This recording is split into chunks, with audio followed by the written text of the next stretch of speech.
Welcome to the Evil Ewok podcast, everyone. Cat and Zach go to hell edition. That scared the bejesus out of me. Oh my god. Whew. Yeah, I threw that together earlier. Ooh. I was expecting I guess the OG C&Z show intro, and I was just about to ask you, did we get our intro uploaded in here? And then the bass dropped, and I was like, wait, what? Yeah, so I couldn't get the old retro intro because it's not, I guess it's not on my computer anymore. So I just was like, I'll just make a new one. So Someone that's the new erased one it from the archive memory. Yeah, it was Dooku, that son of a gun. But we're here. I don't know if there aren't any comments yet or if I'm not seeing them. There we Charlie. go. What's up, Charlie? We're here and Charlie's here. That's all that matters. So we're pre-gaming for the Bad Batch, or as I like to call it colloquially, the Sid Batch. But before that, we've got some Fallen Order stuff to talk about. First up, there's a Fallen Order novel coming out. I guess it's called just Jedi Battle Scars, and it looks like this. Bam. Very nice cover art. It's got Marin, because Marin and I don't think Marin's in the trailer at all, and neither is this dude. She's not. Yeah, the pilot. What's his name? Grease. Grease, yeah. I would have never remembered that. And I'm Marin. I think that will be a big, because people were low key. Maybe I'm misquoting the fandom, but I think people were low key calling for Marin to be a more integral part of part 2, the second game, and that she could actually be a playable character, sharing the weight with Cal. And so the fact that she was such a fan fave, and then she wasn't in the trailer leaves me a little suspicious, but hopeful that they didn't totally get rid of her. I hope. Yeah, people loved Marin, and I remember seeing a lot of people would ship her and Cal because they kind of had chemistry and stuff. But yeah, very surprising that she's not in the trailer. But I will read the plot basically, or the synopsis. It follows Jedi Cal Kestis and the Mantis crew as they meet a stormtrooper determined to chart her own course. The Imperial deserter knows of an object that could aid in the fight against the Empire, but acquiring it will bring Cal and the gang into the crosshairs of the Inquisitor known as the Fifth Brother. In StarWars.com's exclusive excerpt from Jedi Battle Scars, Cal works to infiltrate a hidden base belonging to the nefarious Haxian Brood crime syndicate. Getting there, however, is the real challenge. I'm not going to read the passage because it's like a page of a book, and I don't think that would be super engaging, but I kind of skimmed it. Nothing super crazy happens. But yeah, I really like the cover art though. But will you be reading this, Kat, or will you be relying on me to read it, as you said? And I don't know. It does sound. That's an intriguing description. It's about a defective stormtrooper. Yeah, like a deserter. Yeah. I mean, I know I always say I hate the trope of Empire turned good, but when it comes to stormtroopers especially, I would like to see that POV. I feel like what the Haxian Brood you said? Where have we heard that before? It does sound familiar. Let me look it up real quick. Haxian Brood. Is that where do they appear in? I think that's where, yeah, he gets kidnapped by bounty hunters in the first game, and then you fight them in the arena. Oh my god!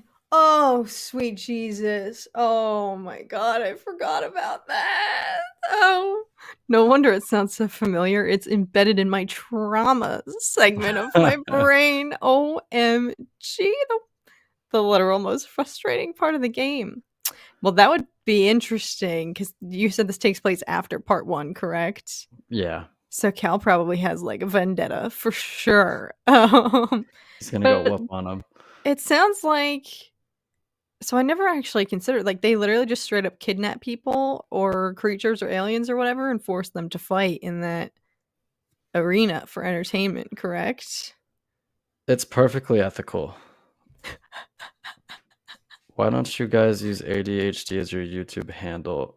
I don't think it allowed me to, so I had to add a 1 at the end for the new handle things. So that's basically the answer to that question. Otherwise, I would have. Wait, does the next ep release in an hour? It releases in about an hour, yeah. Probably a little earlier. Yeah, it does indeed. But it looks like this will, I'm assuming, take place closer to the first game, judging off of Cal's appearance, because he looks younger. He doesn't have like the facial hair. True.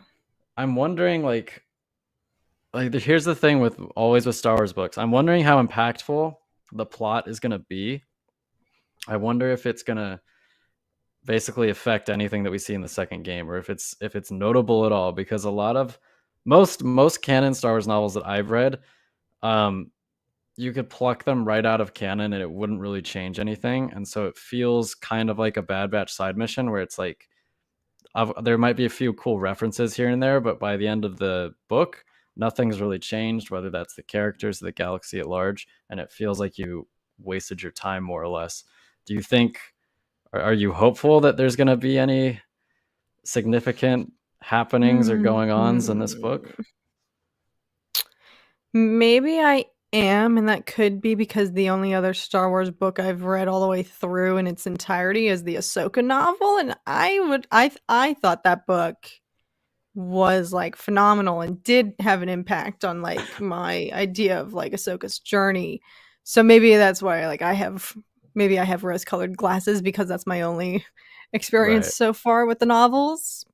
I do agree, it's like, how consequential can this be? I think the intrigue though lies in the fact that Cal himself is just a really great character, and he was so well developed in the first game that I would read solely for the sake of like hearing about his experience, like fighting off Vader, and like, you know, I'm depending on how fresh it is off of the events of part 1, I'd be curious to hear more of what his internal kind of dialogue is, you know, how he's processing that, you know, if he has any more conversations with Seer, like witnessing her tapping into the dark side. Like, I think I'd be interested for that aspect of learning more about the fallout of what happens in part 1.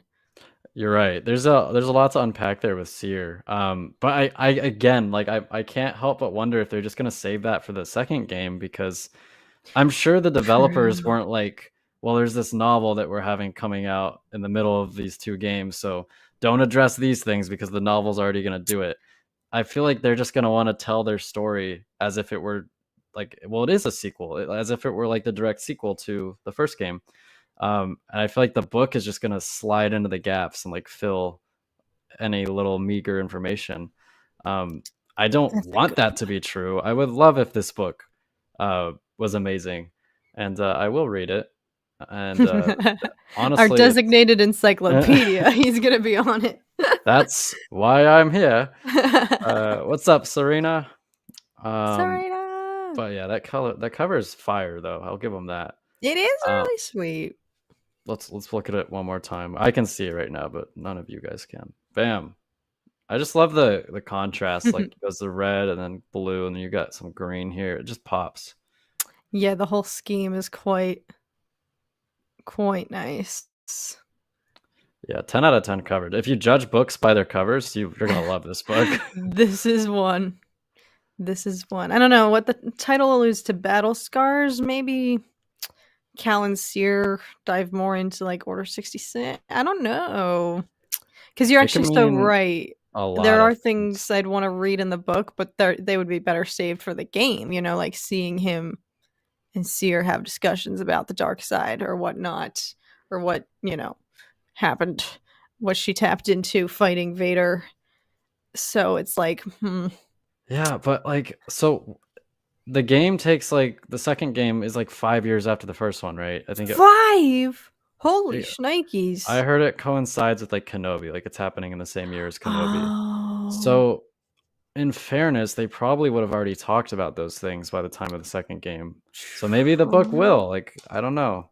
You'll have to read and find out for us. I'll have to read. Yeah. Report back. I'll transmit my findings from Geonosis before I get captured, and then you can relay them to the Jedi Council when you're on Tatooine. For real. But speaking of Jedi Survivor, we've got some bad news, folks. If you haven't heard, Jedi Survivor has been delayed about 6 weeks, they said, to late April 28th.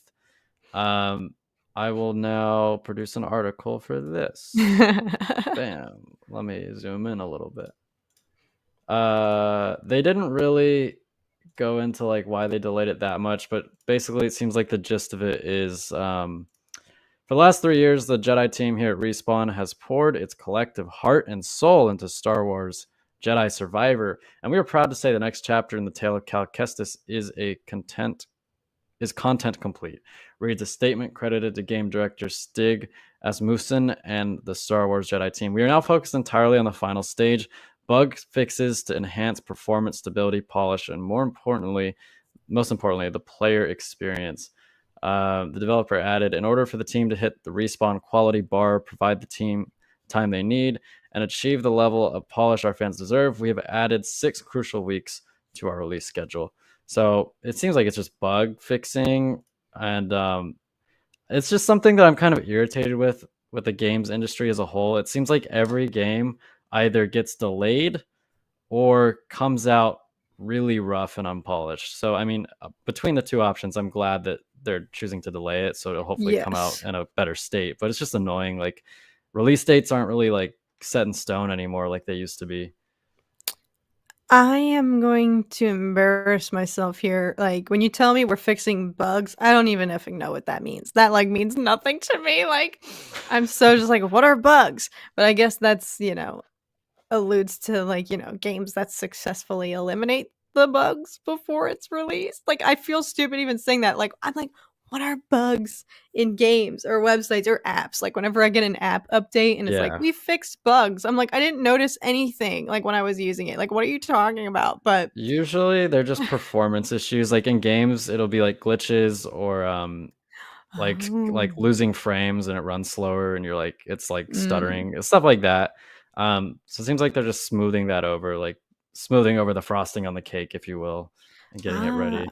Well, in that case, I'll take it. Realistically, this news could have been a lot worse. Like, I'll take 6 weeks over, oh, it was supposed to come out in March and now it's coming out in December, like, I'll take a small delay over something way more significant, which also would be more like worrying. But I feel like these, I feel like the constant delays is that attributed to just the how do I describe it? The demand, the workplace demand for just video game companies in general, or even as we've seen like animation studios, like they have such little time frame to begin with to, get the developers like to actually work with, that they're just in crunch time like the entirety of the development. So like, is this giving themselves like wiggle room to breathe? Like, I'd rather them have, I would rather them be like, hey, listen, we're going to be honest. We ain't going to make this deadline. So yeah, let's push it to a reasonable time frame when we can, and we know we're going to confidently release a product. I don't know. It's like mildly annoying, but I am glad that they're choosing to do this. I think you're right. I think it's basically just like the industry and like the culture of like setting like the big companies setting a release date that isn't necessarily like feasible, because there are always going to be issues with video game development and it's not an easy thing and it takes time.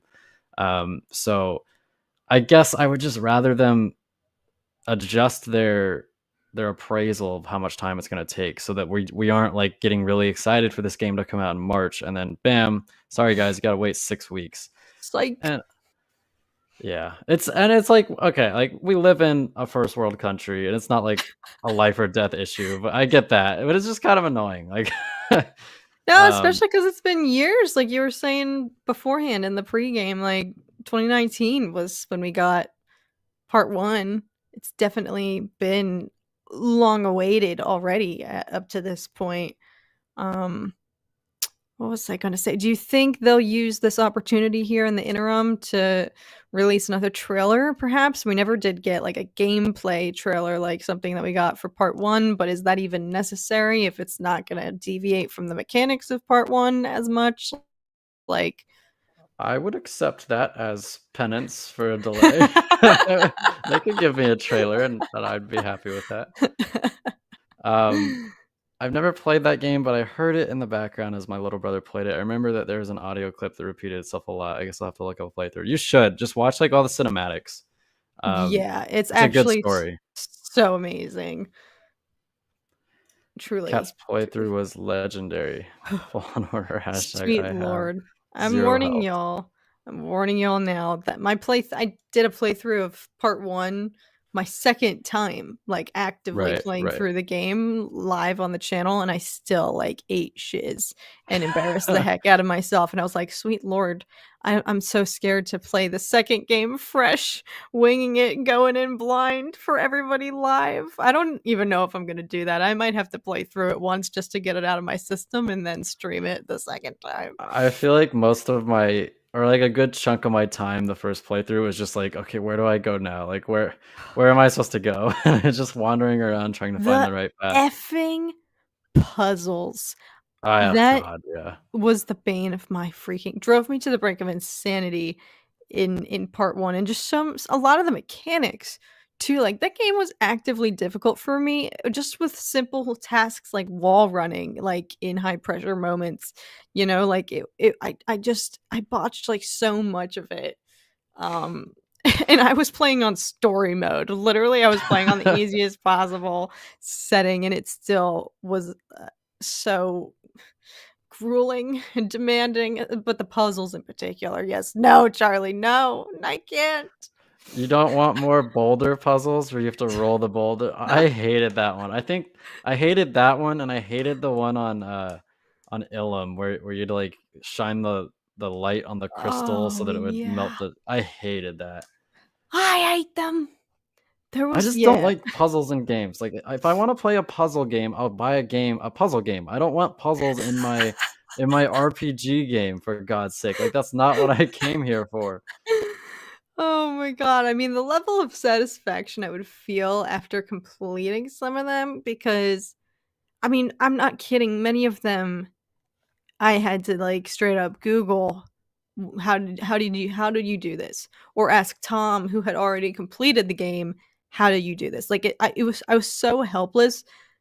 That's where it gets me. I'm like, "You can't I don't mind a puzzle if I will eventually figure it out, but if I'm sitting there racking my brain, ready to lose it, and I don't think I'm ever gonna figure it out, like, can you just dial it back a little bit, please?" Like Yeah, if I haven't beaten this puzzle in 10 minutes, the game should just be like, alright, we're skipping this." Um, Right? You should have it the option to bypass that if you don't want to. 'Cause, like, I don't even get satisfied when I beat a puzzle. I'm just like, "Oh, it's over, thank God." Like, finally, I can move on and actually play the game. Like, I'm not even happy. I'm just like, that was so annoying that, like, I know it probably, like, wears me out a little more, and then I wanna put the game down for the day, like, if anything. Like, it doesn't give me any Actually satisfaction. actually, you're right. It's so frustrating. It's like, there goes 30 minutes of my life.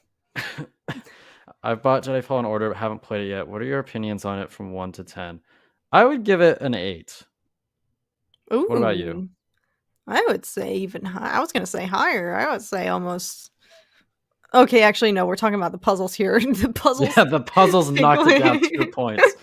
take away some for the puzzles. I would say 9 out of 10, though, like, the puzzles account for that 1 lost point. But in terms of the story was shockingly, like, incredible.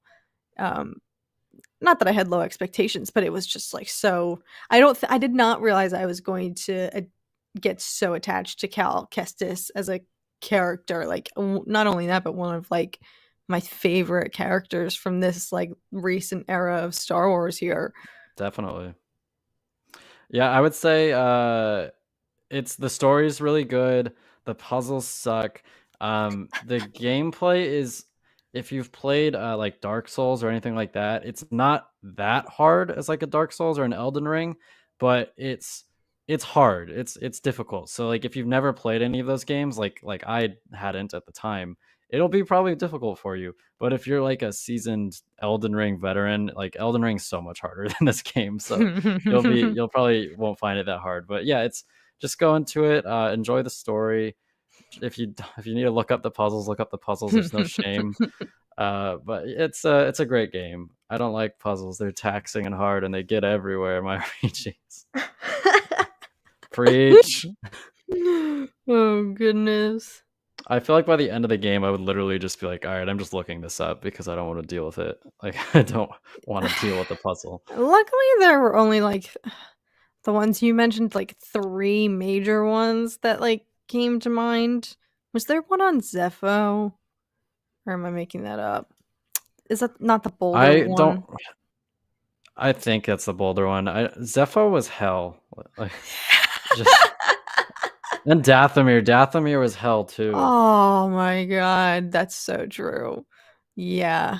I'm actually curious. We got some really good. They were difficult, but they were at least really fun planets, and they had interesting lore. I mean, we've obviously been to Dathomir and Clone Wars and whatnot, but like Zepho, for instance, was really fun, and that was new for us, right? Like, I hadn't heard of it prior to Fallen Order. I'm pretty sure, yeah. So, and I think they did a really good job of like, it was torturous getting through that portion of the game, but it was actually a really sweet planet with like cool backstory now. Like, that's feeding into, Bad Batch. People are saying that last week's episode kind of was reminiscent of Zepho or whatnot. I didn't fully get that initially, but maybe that's just because I'm bad at interpreting things. But Hunter, can we go to Zepho?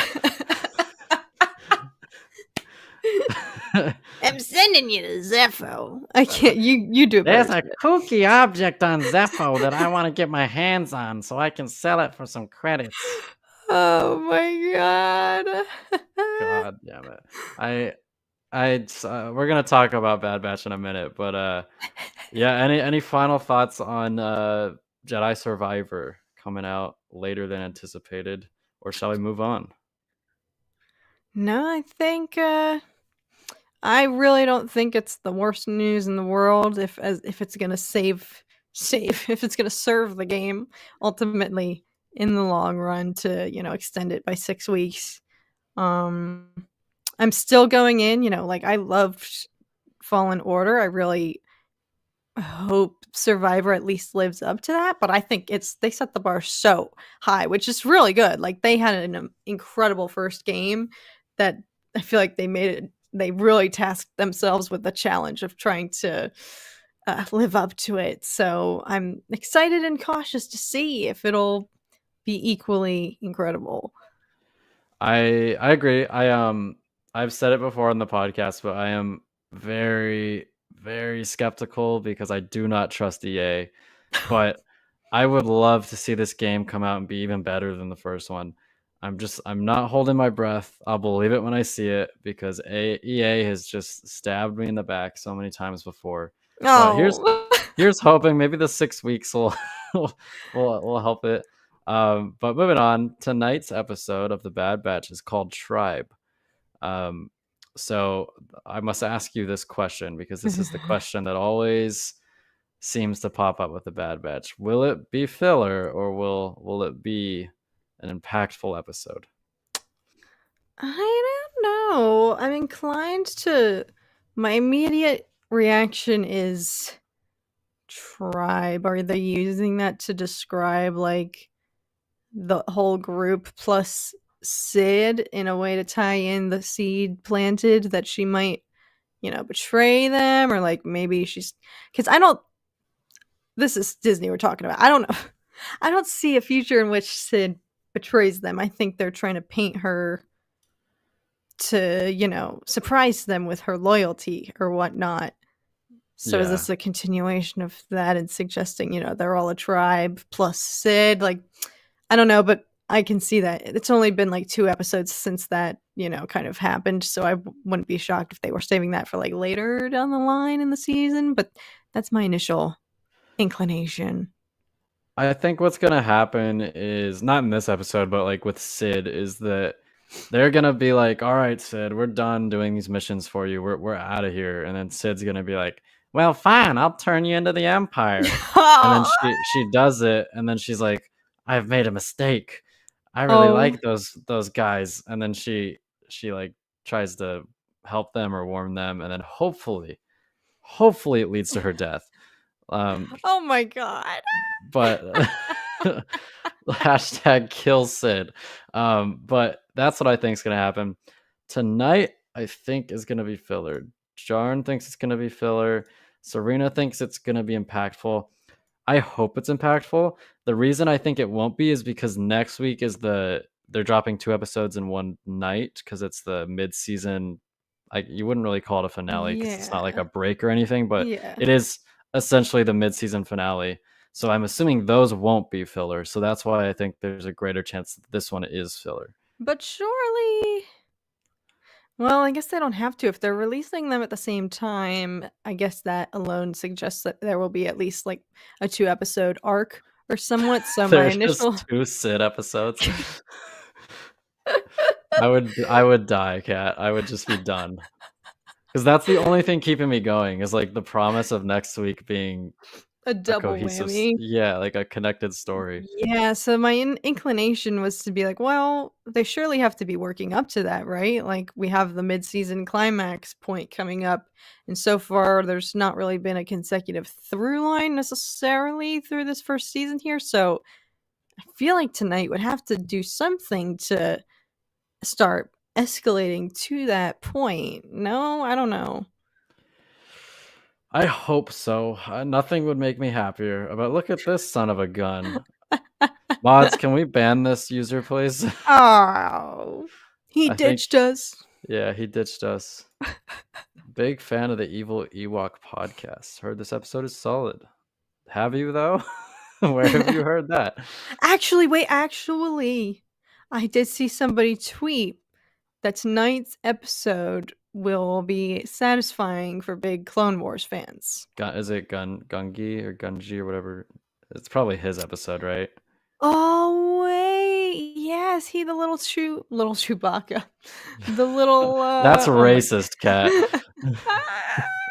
Hey, is little Chewbacca not the same as Baby Yoda? Come on, little That was Wookiee, also little. racist.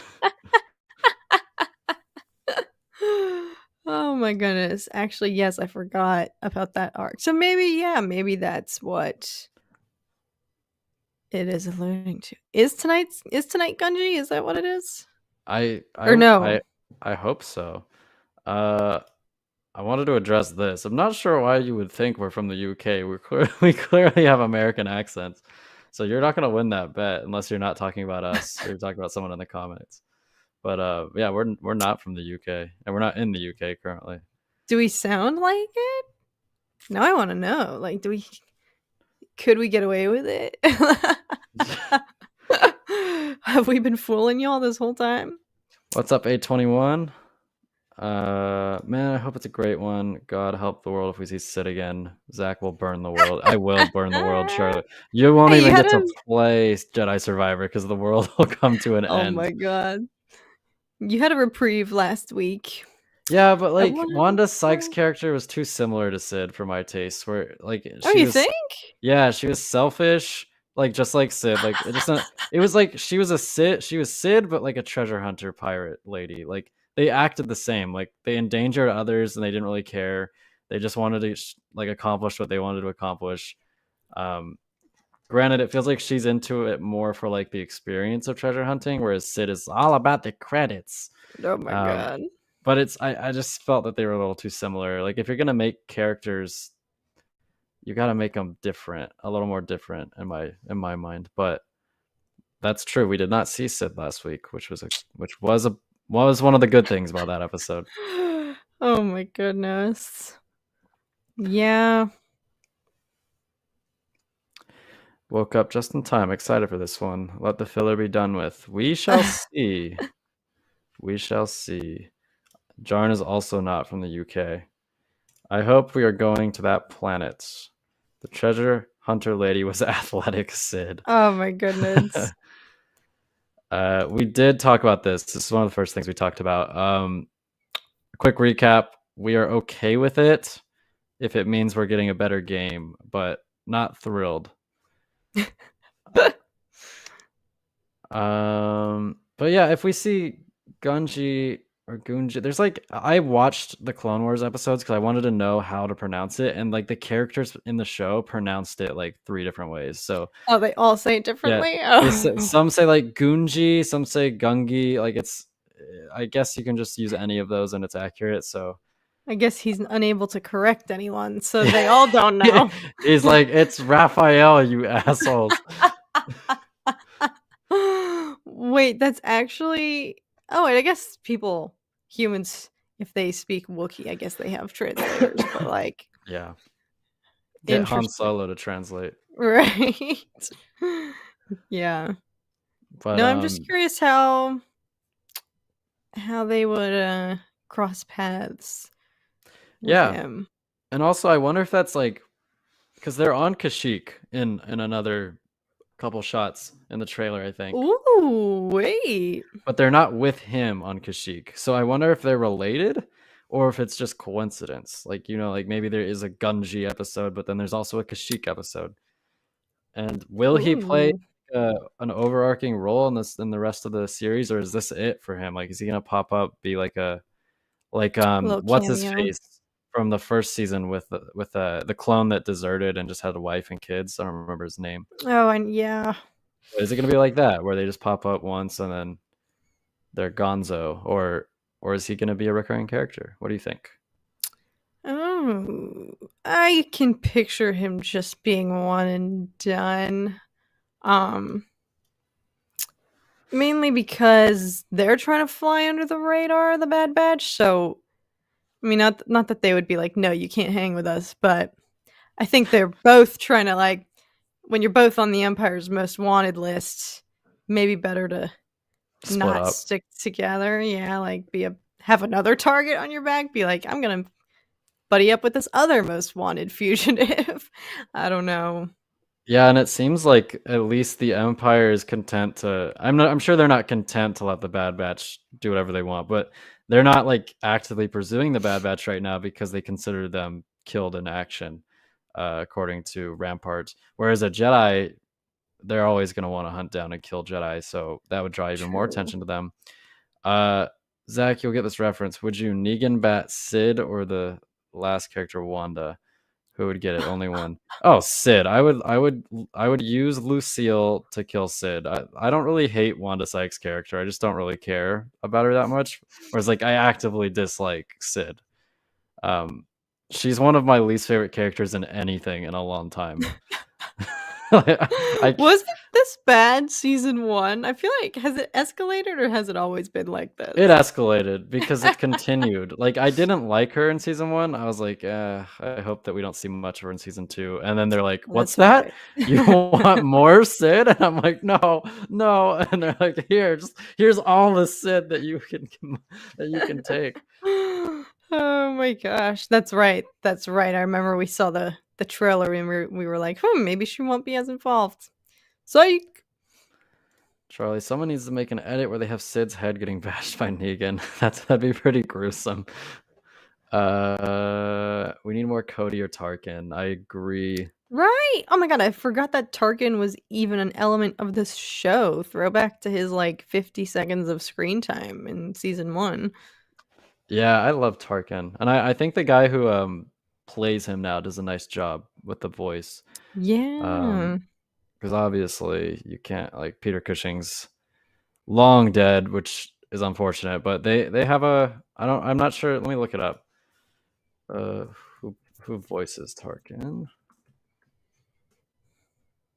Steven Stanton. Oh, duh. I should have known that. Yeah, he's amazing. Yeah. It looks like he's voiced them in like the Clone Wars, everything basically. Yeah. Even Rogue One. Which is cool. He did Rogue One too? Oh, no way. I like the consistency, yeah. Yeah. Imagine Star Wars show only about Sid. It would join Visions is like the only Star Wars show that I haven't really watched, because I might watch Visions still. I would never watch a show about Sid. I would absolutely never All do right, it. saving grace for Visions. I was about to say, you got to admit one of those is more appealing than the other. Are you going to watch the first season in Slightly. anticipation of the second round of Visions episodes? Is supposed to come out this year, is it not? Or am I making that up? I don't know. I was gonna ask you because. Oh, yeah. Why am I asking you? You did. I haven't watched it. Wait, I'm not now really I'm clued curious. Yeah. Let's see. What season are you currently on The Walking Dead, Zach? I'm rewatching it. I'm currently almost done with season 4. And then I will go on to 5, 6, 7, and then I will basically catch up to, as I explained last time, I kind of rewatched it in an interesting manner, but I will catch up to the part where I started rewatching, which is season 8, and then I'll watch the last season, and then I'll be done. But yeah, on the end of season 4, I'm enjoying it. I think it's about to start getting bad, which is why I stopped watching it back in the day. But I'm enjoying it again. The Revenge of. Have you seen The Walking Dead? No, I was gonna say, I feel like I've seen a renaissance of Walking Dead chatter, like, online with the, release of Last of Us and whatnot, like, people comparing the 2, because obviously it's similar Yeah. premise, and I kind of am like, maybe I'll watch it in the the days, but waiting every Sunday, the weeks have been so long. I feel like if anyone can back me up between Last of Us episode releases, so maybe I'm thinking about it. I still have to watch though. I'm like, what do I need to watch first? Walking Dead, or I need to watch like Better Call Saul? Like, I'm just so behind on a lot of things. I would watch. Better Call Saul's a better show. Better Call Saul is one of my favorite shows ever. The Walking Dead's good. It just, I don't think it went on for way too long, in my opinion. Like, and That's my problem though. Like, it's 11 seasons, so yeah, like if I start it and don't finish it, like I'm gonna feel like a failure. I'm gonna feel like I need to just push through in order to say, like I don't want to cop out and be like, I watched the first 5 seasons and then called it a day. I forget when people start to like say it kind of drops off, or I don't know. I've heard mixed reviews about the whole show, but I forget it's what it's somewhere like. around 5 and probably 5 and 6 is where it drops off, and then it gets better like season 9, I would say. Season 9 it returns to quality, because for a while there they just do a bunch of gimmicky stuff where it's like, oh, we're gonna end the season on a shot where like a character, the villain Negan, is like hitting the camera, and like you don't know who's getting hit, and it's like, that's the season, folks. And it's like, are Heard you of that. kidding me? Like, I that heard that was is a big cliffhanger allegedly at the time. so scummy that they did that. Like, and then one of my biggest issues with the show was that they would just have like, it just felt really directionless for a while, and all the dialogue was pretty bad, in that there would just be like characters monologuing to each other constantly and like preaching, and it didn't feel natural. And then season 9 they fixed that and it felt natural again. So I'd say like 1 through 4 is good, 5's okay, 6 is where it starts getting rough for me. And that's why I stopped watching it around 6 or 7, because like I didn't like having to wait a week for a new episode to come out, only to be like really True. disappointed, kind of like Bad Batch. But Bad Batch is a little easier to Those stomach. episodes are at least 45 minutes though, correct? Yeah. For Walking Dead? Yeah. I say the line, would you prefer another target, a military target, then name the system? Talking voice. That's a great line. Season 7, 8 is a bit slow. Season 5 or 6 for the best. Seasons 9, 10, 11. Yeah, I really liked 9 and 10. I've heard from the people who saw the episode early that the next 3 episodes are going to be good. Well, I'll take it, man. So I maybe Alex sincerely hope wasn't so. lying. Yeah. Didn't know there were that many seasons. Yeah, man, like I feel like everyone stopped watching The Walking Dead around like when I stopped watching it, because it used to get like massive ratings. And then for the last 4 years, I'd see comments on Reddit where people are like, "Wait, The Walking Dead's still going?" And then finally, I think they ended it last year. I'm well into season 5. Last night I said I was on season 4. I'd actually just finished season 4, but wasn't keeping track of the episodes. Yeah, it's easy to do that on Netflix. I'm gonna be so mad if this episode is filler. You and me both, my friend. You and me both. Well, I think based on what we just heard, those who've previewed it are enjoying it, and if it actually is gonna be big payoff for Clone Wars fans, then maybe I don't know. I think they definitely would have to. It would be very ballsy to have the first 3 episodes and then have the middle 3 episodes have nothing to do with a sort of overarching through line, and then just cut to the first mid-season finale. I keep saying that. I don't know a better term for it, but I'm sure tonight's episode will have some weight to it. Not that everything has to have weight.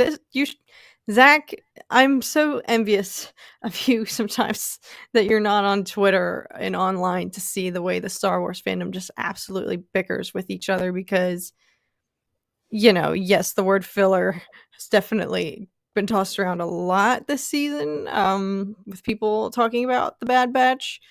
And then there's the other half of the fandom that is just like shaming people who, God forbid, don't like it. It's like that hierarchy of the fans who think that everything's amazing, blah, blah, blah. And I'm not saying like that everything isn't amazing or whatnot. Like everyone's entitled to their own opinion, but it's just like people just can't, people tweeting from this pedestal. Like if you think Bad Batch is filler, then blah blah blah. Like it's like why?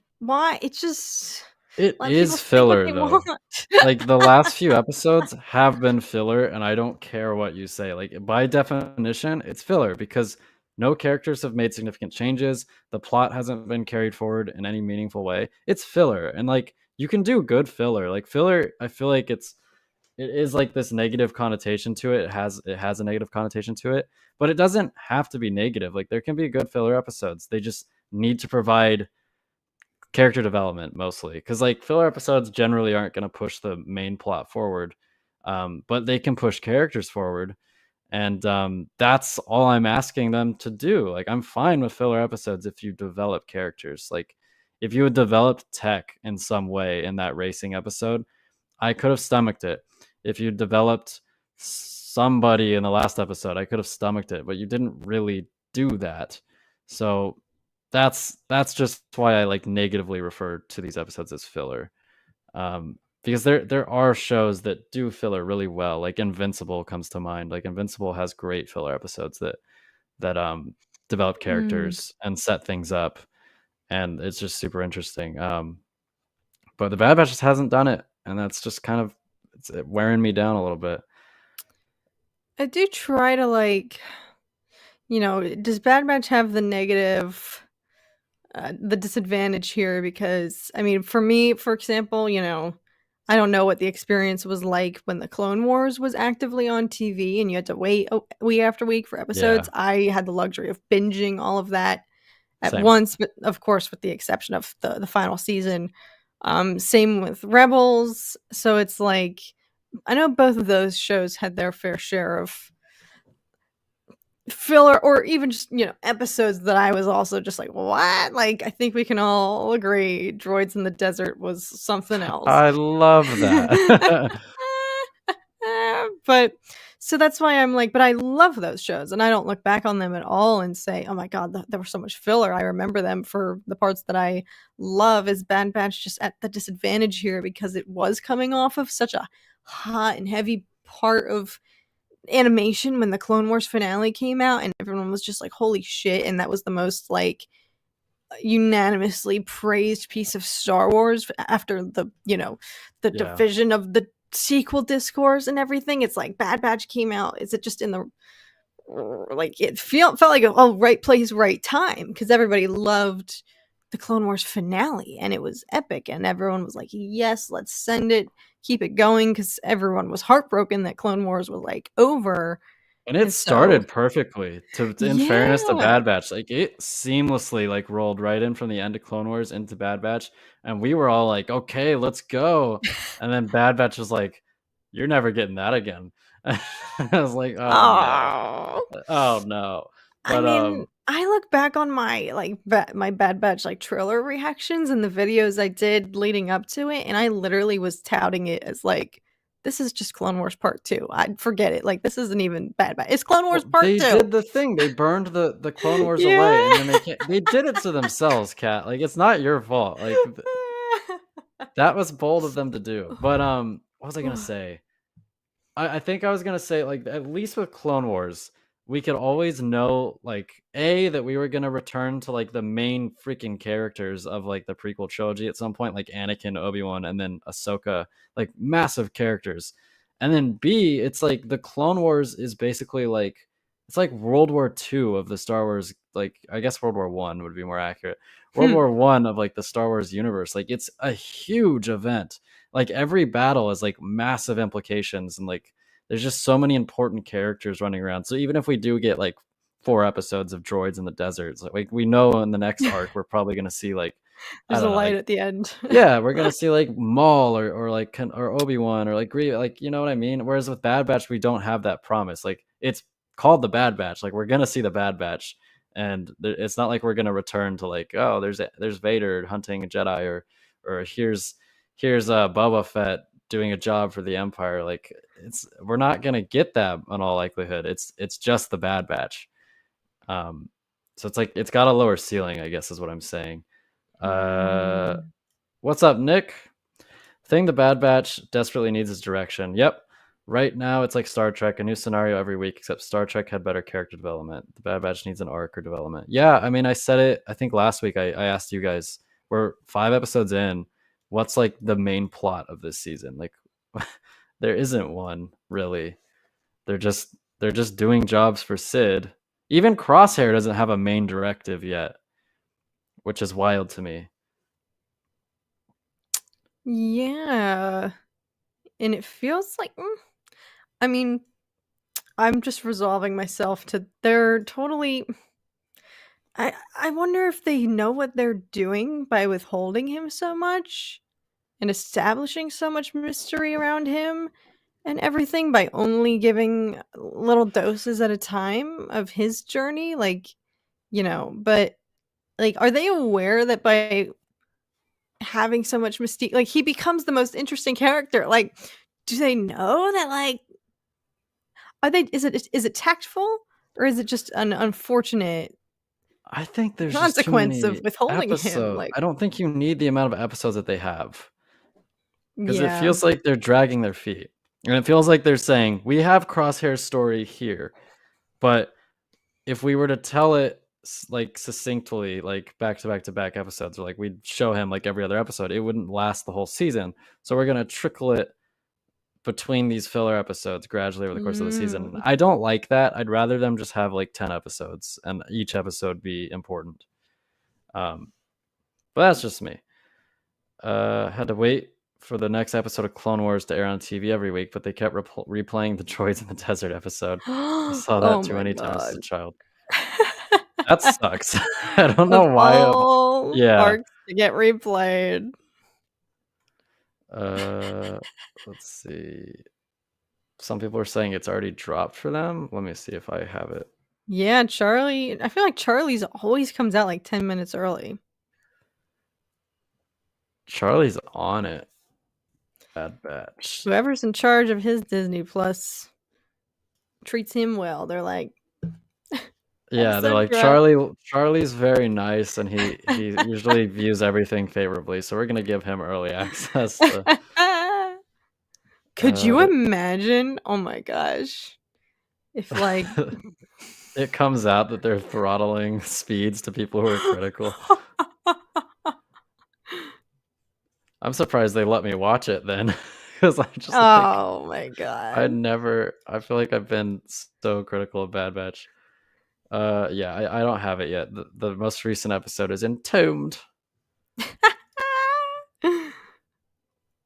Throwback. I think they're showing us how much it sucked to be a clone after the Jedi and Palpatine really just used them as toys. Well, it's working because it sucks. Like if they want me to feel tired of just watching them do job after job, then it's working because I'm tired of it. I was tired of it after season 1. I didn't need to see half a season of jobs from them in season 2. Yeah, maybe the trajectory, because I think season 1 started heating up, second half, correct? I mean, that's when we got, am I lying? The arc on, was that an arc or was that just one episode with Hera on? That was 2, maybe one episode. I think it was 1. That was only 1? Oh my gosh. Rescue on Ryloth, it looks like. Ryloth, that's what it was. Yeah, but like it ended with like 3 straight episodes that were important. I mean, we didn't like the finale that much, but I felt like even season 1 had less filler than season 2 has so far, which is concerning because I thought that season 1 already had too much. Liar. About what? I think everyone's refreshing everyone's salty that Charlie's episode dropped. So everyone's refreshing their Disney Pluses to see if theirs came out. Maybe a plot point could be Hunter's sick of doing random jobs and then the show gets a main driving force. That should have already happened. You should never be 5 episodes deep in your season before your characters have a main driving force.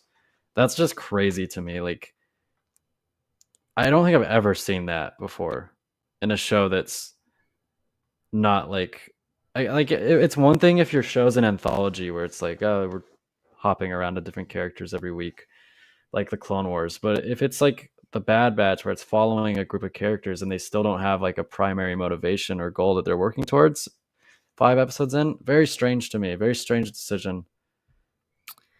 Yeah, I wonder if that is attributed to like, I mean, I guess they could have established one, but I feel like they're also like, is it because they're in this limbo period here? Like season 1 was obviously like staying under the radar, protecting Omega, like a lot revolved around. That was their big like MO, especially for Hunter.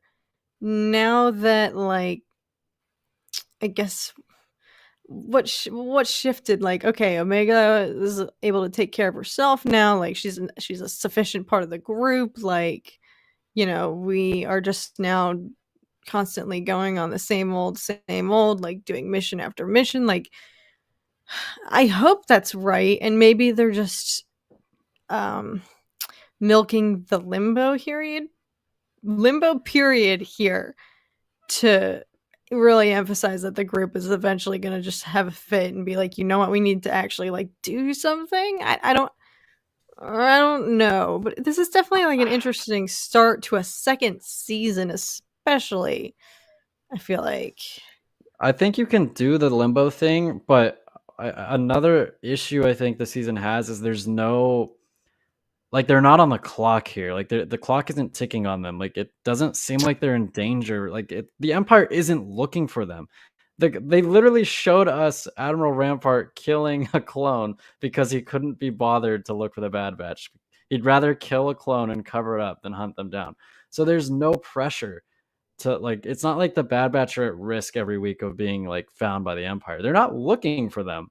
So that's also like something that bothers me. Like, you're having them not do really anything, and on top of it, they're not in any danger from like the main villains of the show, which I think is an issue.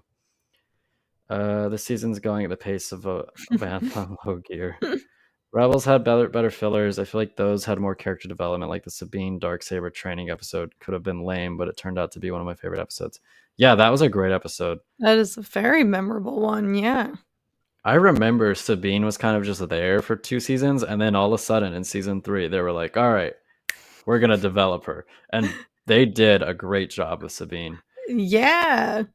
She turned out to be one of the most like badass parts of that show. Hell yeah. And I love, God, that, you're right. I think Sebastian. Yeah, Sebastian, you're right. Like this, I'm just remembering like the emotion in her voice when she's like fighting Kanan or sparring with Kanan. Just incredible, like performance by the actress and good writing from the team. It's still not up for me. I'm checking. Dang. I feel like Andor episodes were usually out by now. Did I say that last week? I think I I did. think you're right, though. They usually came out like 10 minutes before Yeah, it was midnight. like Best filler episode of all time was Clone Wars when Anakin, Obi-Wan, and Ahsoka go to Mortis. I wouldn't call that filler. It was like Was an that arc. filler? Yeah, I don't. was like the I defining. guess it was. I guess if you want to like, it depends on how you look at the Clone Wars. Like if you're talking about like, did it advance the overall story of the Clone Wars? No, it didn't. So I guess it's filler, but it was like important in that it was like the fate of the chosen one and like his destiny. Like it was, I think, like in terms of Star Wars, it's not filler, but in the lens of like the Clone Wars, like the event of the Clone Wars, I think it would be filler. But I guess you're right, Nick, if you want to look at it that way. But it doesn't feel like filler to me. Yeah, that is like the most pivotal arc of the show. I feel like in my memory of it, it's. I don't. That's why I'm trying to look. That's why I'm trying to be like, can we acknowledge that now because we had the benefit of watching Clone Wars all the way through? Like, will I look back and, if I were watching the Bad Batch all the way through, no breaks in between week to week, waiting for episodes, like, would I feel differently? Like, I always try to think, like, I don't know, give it benefit of the doubt and, like, because the wait, especially because they are only 25 minutes, you wait a week between them, it's like, there's so much pressure, but are my expectations just set too high after 7 days of waiting for the next episode? Like, I don't know. I feel like I'd still be kind of jaded, I think, about it if I were just watching it on Disney Plus like 2 years from now, but it wouldn't be as bad because you're right. Like the worst part is that we wait a week. We come on here at 11 at night. Like I woke up at 4 this morning and couldn't go back to sleep. I had to take a nap before this. But Oh my like gosh. we come on here to stream it. We stay up late and then it's just like a filler episode. It's like, god damn it, like it's the worst thing. I'm not even kidding. What episode was that? I literally like was watching. Oh, it was the Entombed. fourth. The Was it fourth one Entombed or Faster? Faster. When Sid immediately walks out and is like, "I got a mission for you." You're like, I'm ahead. I was like, somewhere Zach's soul just exited his body. Like, I literally felt something in the ether. Like, oh my god, Zach is suffering. Young Skywalker is in terrible pain. Yo, just call me Yoda. Oh my god, literally. You hear Alex going, Zach, no. It can't be. Yeah, I remember like when the episode started, they were in Sid's bar, and I was like, okay, I don't see Sid. Maybe. And then she walks out of like the corner of the frame and she's like, I got a mission for you. And I'm like, oh no. Oh no. And then the fact that she went with them was even worse. I know. Because the only other time that happened was, oh my god, Infestation? What was that, the episode? I totally forget. The one where they're on that like wooden cart underground roller coaster thing. I'm totally forgetting. My memory is blacked that out. Like I straight up don't remember that. I know that there's an episode called Infestation, but I don't remember what happens. Might totally be mixing them up right now. I should have rewatched season 1, honestly. I don't want to. I feel like Mortis was filler because it made me question, was it truly canon or Legends, because it really changes the perspective of the Force. Ooh. It's certainly a trip. Like I feel like I'm a little bit not as high on Mortis as most people, and it's probably one of my biggest like what would you call it? Unpopular takes. I don't love the Mortis arc. I think it's fine. It's probably not even in my top like 5 arcs though. I think it's interesting though. I just feel like it's a lot of mystical stuff that they threw in there for the sake of being mystical, which is fine, but I don't know. I much prefer like when Obi-Wan loses Satine. Like that was incredible. Or like you the prefer last 4. heartbreak, huh? Yeah, I like heartbreak. I like being wounded emotionally. Don't judge me. But yeah, I don't know. I just like being hurt in like emotionally in movies and shows. Like if you can like hurt me emotionally, I will remember whatever that was forever, and like it just resonates with me. I felt a disturbance in the force, like Zach's voice suddenly cried out in terror. Yeah, why isn't it up? It should be up. It is. Is it not for you? Okay, Everyone's it is saying now. that it is. Yeah, it's 12:01. I would hope, or maybe you're right, and Lucasfilm heard you, and they're like, "Listen, we're gonna delay his Disney Plus." I see a Wookiee in the thumbnail. Oh, Or a Chewbacca, as you call them. listen, it is late. I have 2 brain cells activated right now. That's one more than I do. Well, I can't. I low key. I enjoy watching the episodes with Tom this season. That's been new for us. So I'll be honest with y'all. I'm probably gonna go to bed and watch it tomorrow. But You fake fan. enjoy, Zach. I hope I've been in this fight since I was 25 years old. I enjoy. It's more fun, I think, when you watch with. I don't know. But I don't know.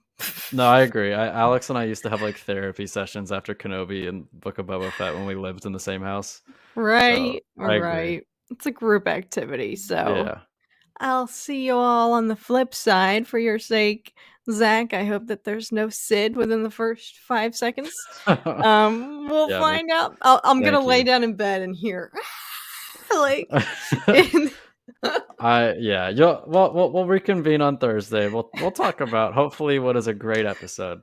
We'll see what happens. We will see what happens. will But see. All right, I'll Kat. catch you all I'll see ya. then. Enjoy, friend. All right, everybody. I'm gonna set up the clock as usual, and then we will get this show on the metaphorical road. Stopwatch. No, wait. Yeah, it is the stopwatch. Okay. Share.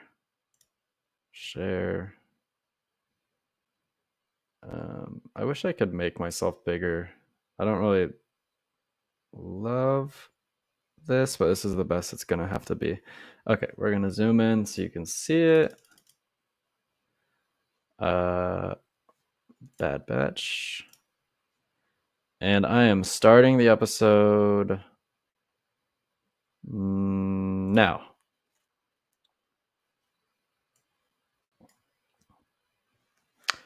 Enjoy, everybody. Watch, first minute's gonna be Sid. Man, I hope not. Why is it showing this? Oh, I know what I know what I need to do. It needs to be the window.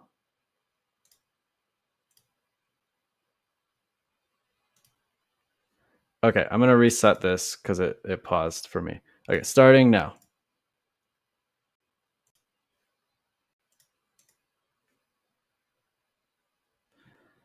Well, my internet's being slow. Hold on. I'm gonna reset it again. Apologies.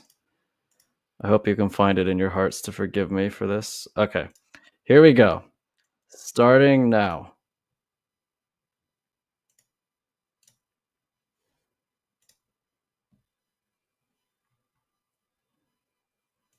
So many things just released on Disney Plus. Jesus, what else?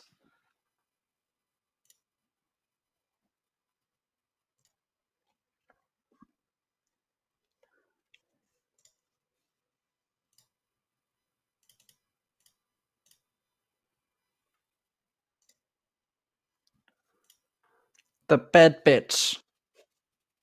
Tribe. Please be a good episode. Ooh, that looks pretty.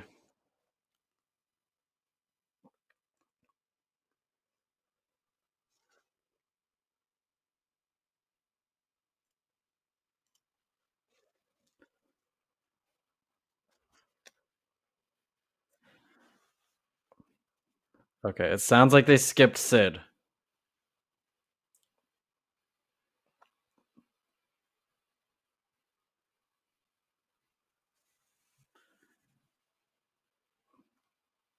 This is the Gunji episode, like absolutely.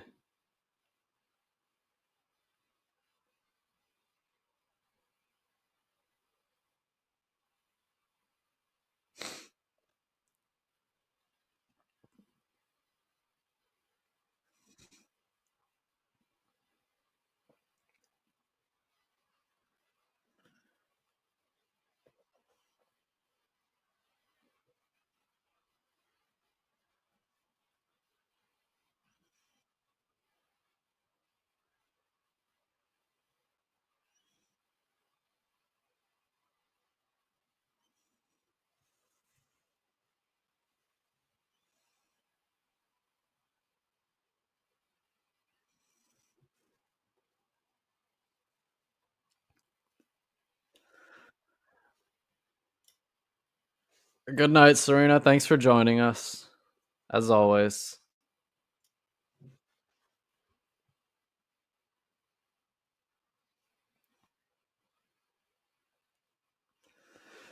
It must suck for Echo to not have a right hand, just for like a multitude of reasons.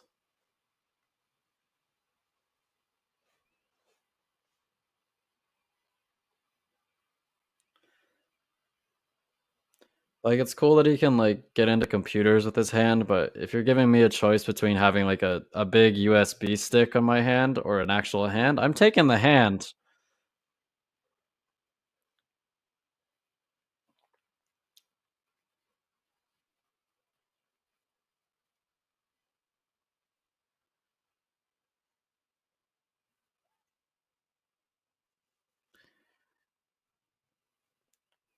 It's a Wookiee.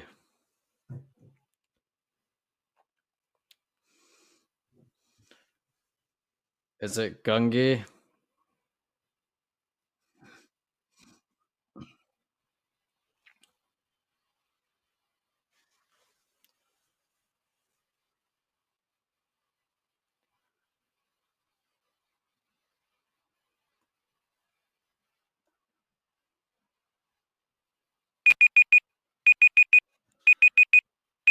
What the hell?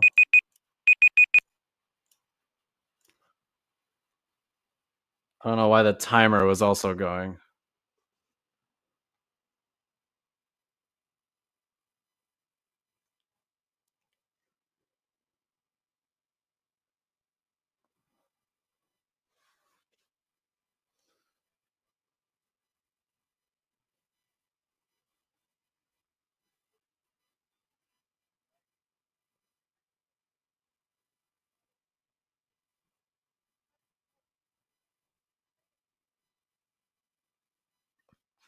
Not to a Jedi.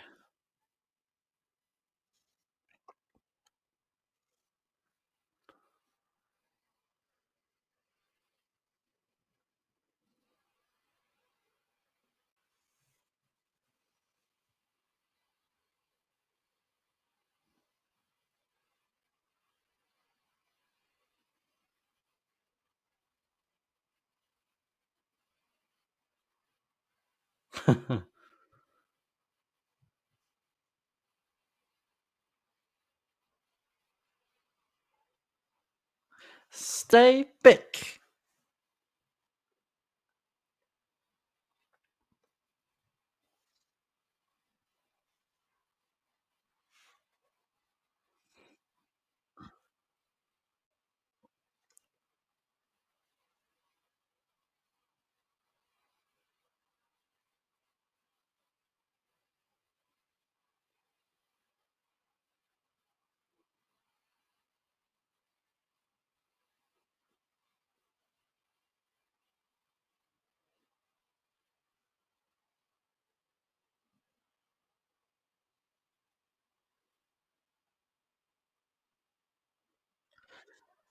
Kick some ass, Gunji.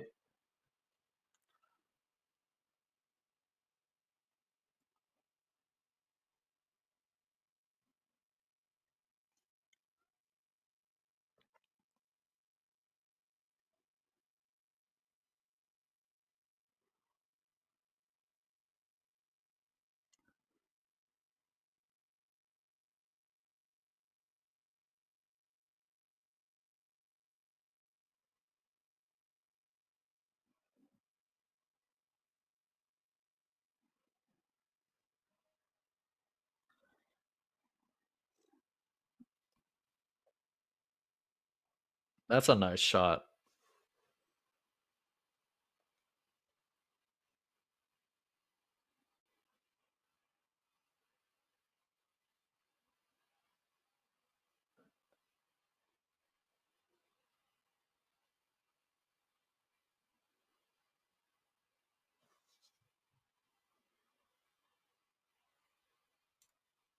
Indeed it did.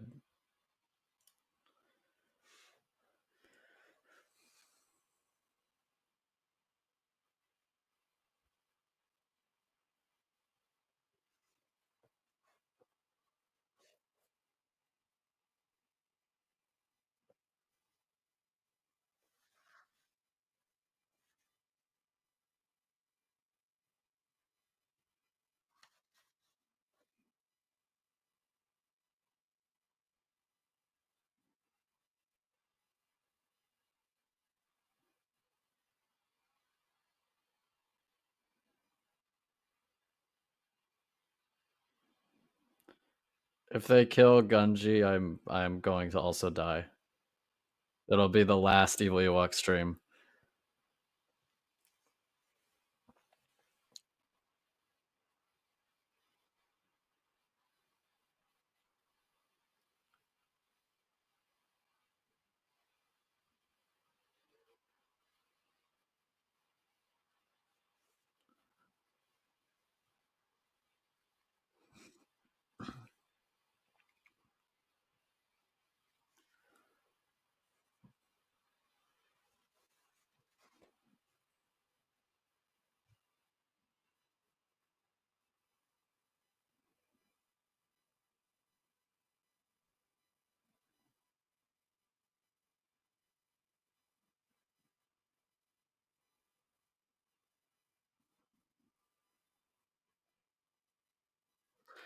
This is true. This is true.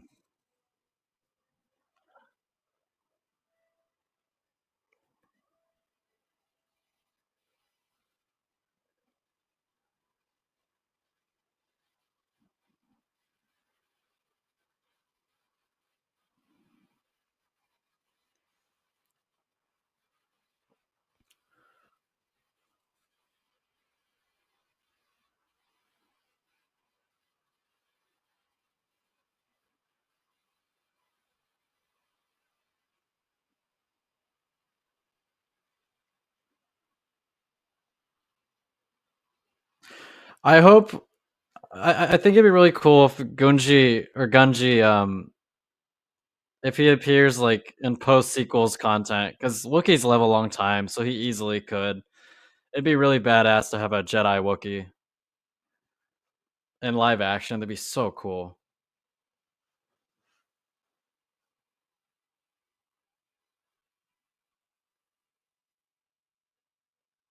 I like the music.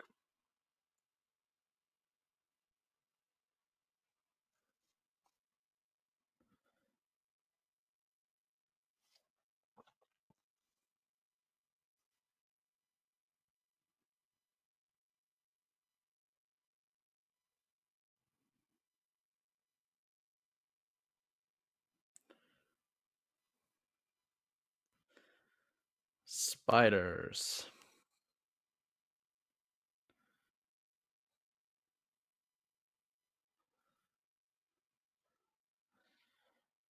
I agree, Nicholas. I totally agree.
Trandoshans.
You can be a super advanced civilization, but a shovel is still useful.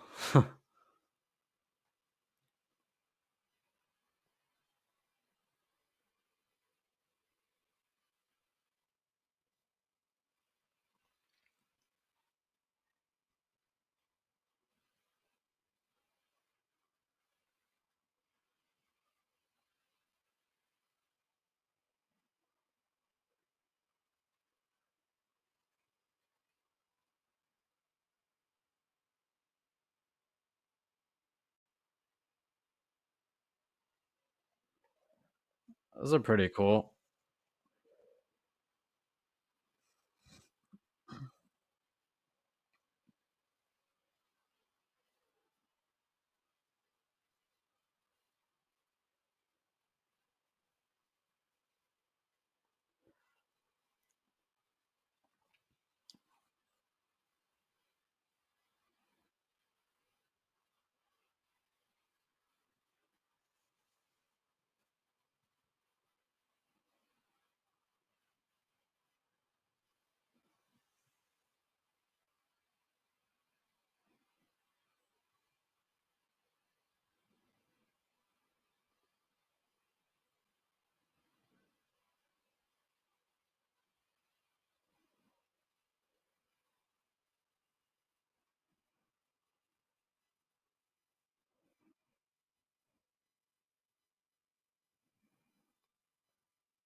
That'd be cool, Brandon. I don't think they're going to, but I'd be down.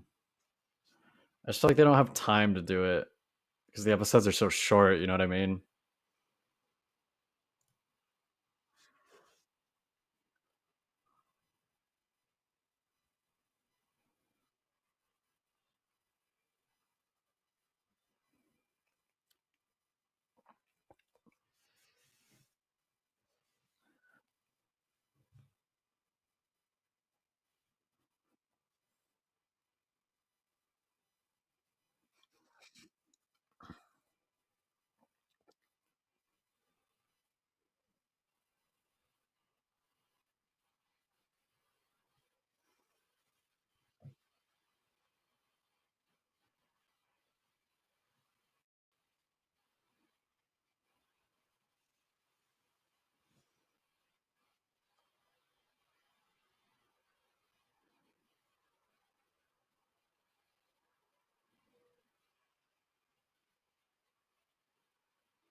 This is some Avatar shit.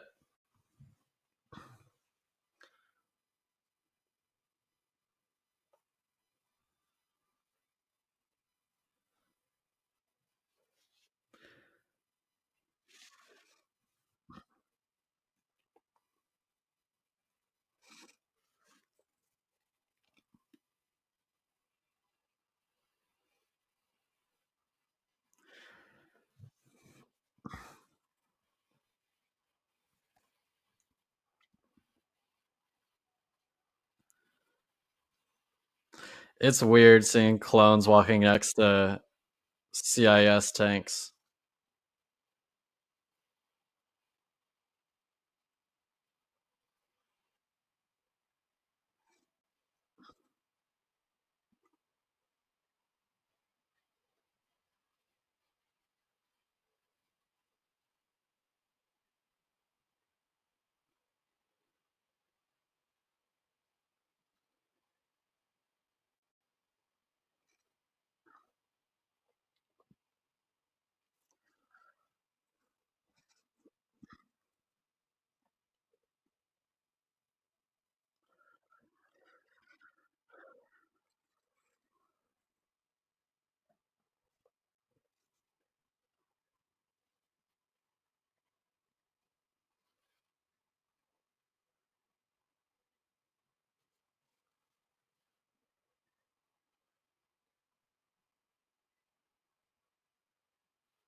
I didn't, but that's pretty cool. I don't think I've seen that before.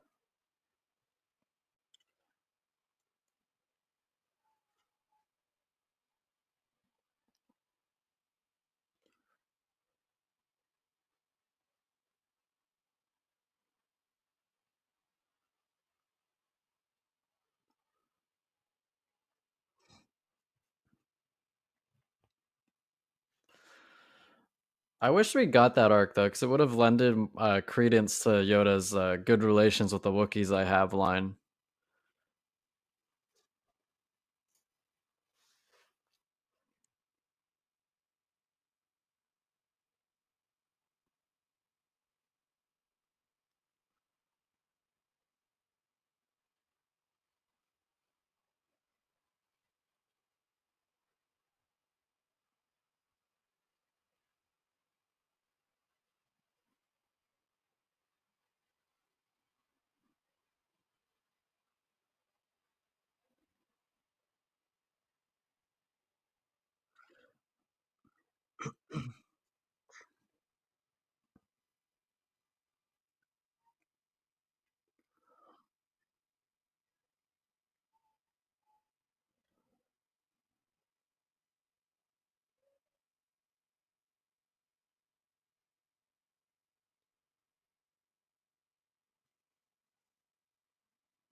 Just stay with the Wookiees, never go back to Sid.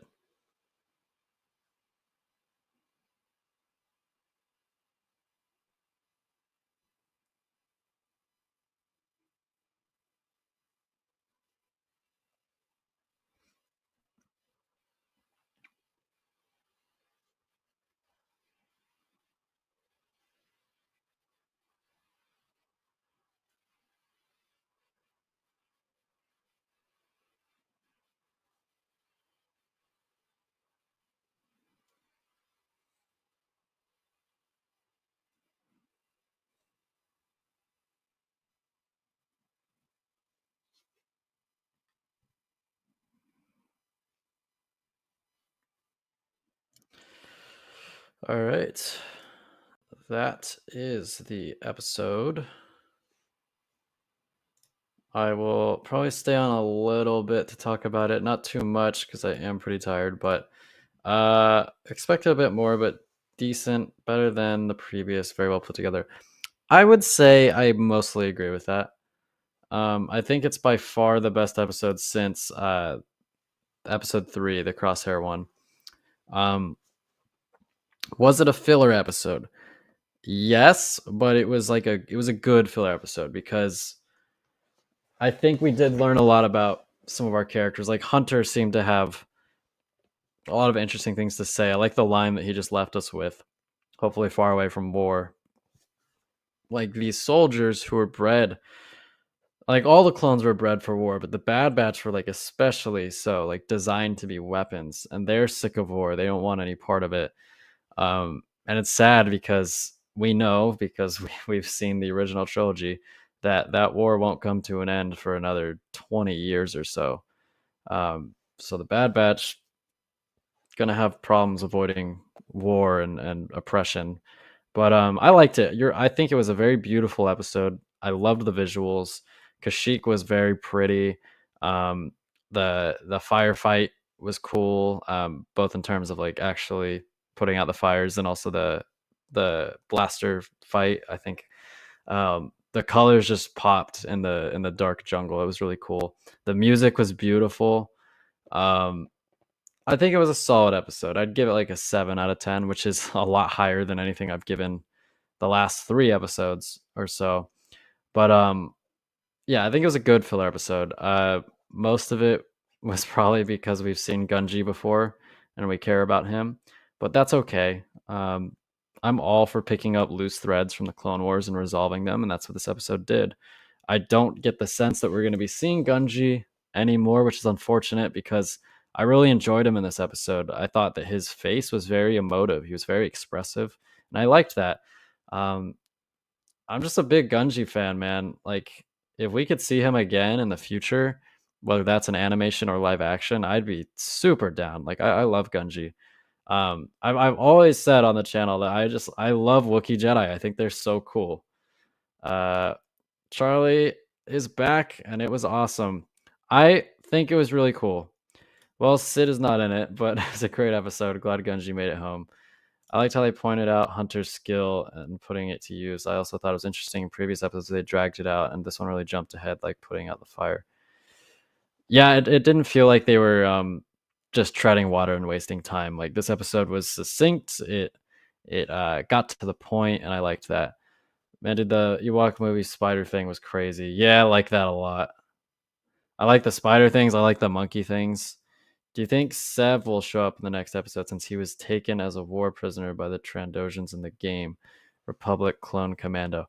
I never played the game, so you'd have to ask someone who did. I had a PS2 growing up, and that game wasn't available for PS2, so I never played it. But I've heard amazing things about the game. Um, in terms of, do I think that character will show up in the next episode just based off of being in a game? I don't think so. Um, they probably wouldn't do that since that game isn't technically canon. So I'd lean towards a no. Were those spider things in Legends? It sounds like they were from the Ewok movie, but I don't know for sure. I think this episode will set up potential, like who is the robot's boss buyer, and now will they come after the Bad Batch? That is a good point. They didn't spend too much time on that. They did briefly mention that the Jedi was very valuable to the buyer. Um, I really wonder about that. Like, who would be interested in procuring a Jedi? I imagine a lot of people might be interested in having like a Jedi slave.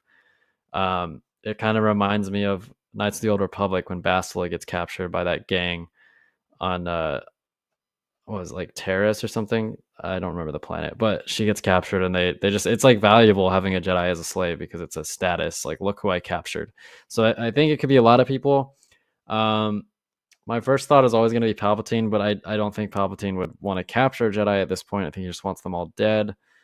Uh, would Maul want a Jedi? Probably not. So I think it could just be any crime lord who wants some status by having a Jedi. But let's see. What would you guys give it? 1 to 10. 1 to 10. What would you give it? You would like Sev. He's a clone commando sniper of Delta Squad. Yeah, I mean, I've heard amazing things about the game. I think it's on PC, or there might be like an emulation. I should totally play it. If he's a sniper, they might not do that because it might overlap too much with Crosshair. I feel like the Bad Batch in some sense is like a spiritual successor to that squadron. Like they're both specialized soldiers who are also clones, but we have seen clone commanders in canon, so it's always possible that they might bring those guys back. Maybe in those slavers from that slave planet in the Clone Wars. The Zagarians, or whatever they're called. Zagarians. Oh, yeah, maybe the Zagarians. Yeah, it's like the buyer's Sid. That would be ridiculous. I think we even saw the Trandoshan's did not want to give the Jedi to the Empire when the clone says, let's contact the Empire. I give it an 8 because of the visuals, music, and storyline. Quick but good. I think he just wanted, he just wanted to be like, the Trandoshans are very prideful. I think he just wanted to be the one to take down the Jedi. I think it was just selfishly motivated. But for a second, I was like, oh, are they going to call an Inquisitor or something? That would be interesting, but didn't go that direction, and that's okay. But Nick gives it an 8. I'd probably give it a 7, just because I'm still a little bit irked that they haven't addressed like the main plot. Like, what are the Bad Batch going to do? Like, what do they want? What are they going to work towards long term? I want that addressed, and hopefully in the next 2 episodes, which we'll get next week, that will happen. I was very happy with this episode, way better than previous episodes. On that, we agree. It was head and shoulders above Festa and Entombed, and I think, yeah, Faster and Entombed were just super subpar. This was a lot better. Any last thoughts, you guys? I'm probably gonna get out of here. The music when they found the burned village was chilling. The music was great in this episode. Very, for lack of a better term, tribal, as the name of the episode would suggest. It's very tribal, jungly music, and I love it. Like I just love that music. But yeah, I think that's gonna do it for this one, folks. I'm gonna go to bed. I've been up since 4. I'm tired. But thank you all for tuning in as usual. The Cat and Zach show will return this Thursday. AD Edits will not be with us. But that's it, folks. I will see you then. Thank you, everybody.